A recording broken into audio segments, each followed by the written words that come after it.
Here we have verse 4 of the 16th chapter of the Gospel of Matthew. Jesus has been confronted with religious leaders who are challenging him, wanting a sign. They want a sign distinctively from heaven, apparently not impressed with the signs that they construe to be signs tied to earth.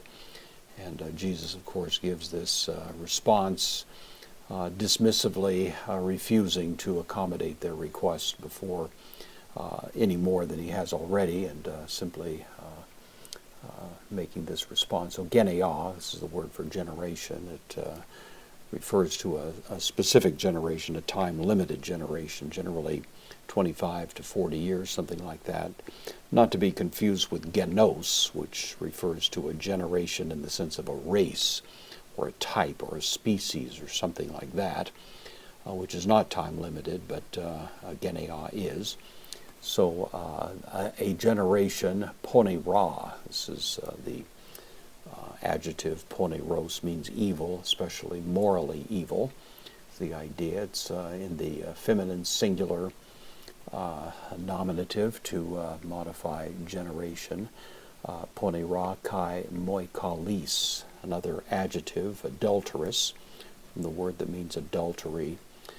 So together we have the idea of a generation which has adulterated itself, referring, of course, specifically to that generation which had abandoned, in Jesus' view, the proper worship of God, had adulterated themselves. Ultimately, they will declare, "We have no king but Caesar," proving the point, but already the evidence of it is plain enough. So an evil and adulterous generation, semeion, this is the word for sign.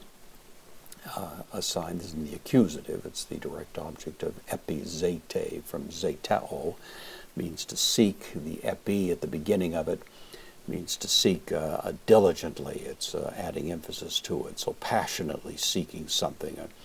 An evil and adulterous generation is always passionately seeking for some kind of sign. And Jesus says, kai connective, semeion, a sign.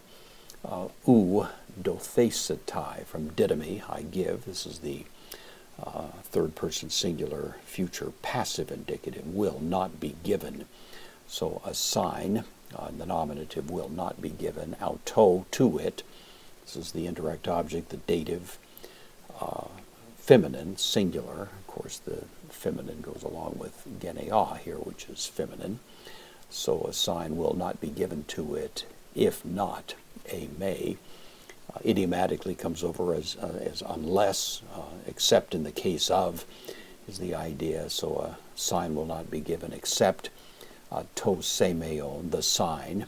Again, Yonah, of Jonah. Of course, Jesus had said essentially the same thing back in chapter 12 of Matthew's Gospel. Here he gives a more curt response because he's already told them this one.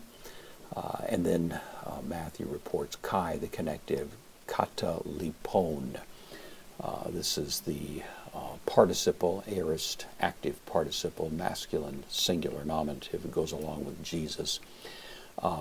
Lepo means to leave. The kata lepo would be to abandon, to walk away, kind of turn on your heels would be the idea. It's a little more emphatic. This is a aorist active participle, so it means having abandoned them, having turned his back on them, turned and walked away would be the idea. Autus, this is the direct object of the verb. Apeothin, from aperkamai, he goes away. So having abandoned them is the idea. It's a rather emphatic notion that he's given up any attempt to try to persuade these people. They're so intractable in their disposition that they won't be persuaded, and so Jesus is not going to, as he elsewhere says, throw his pearls before swine.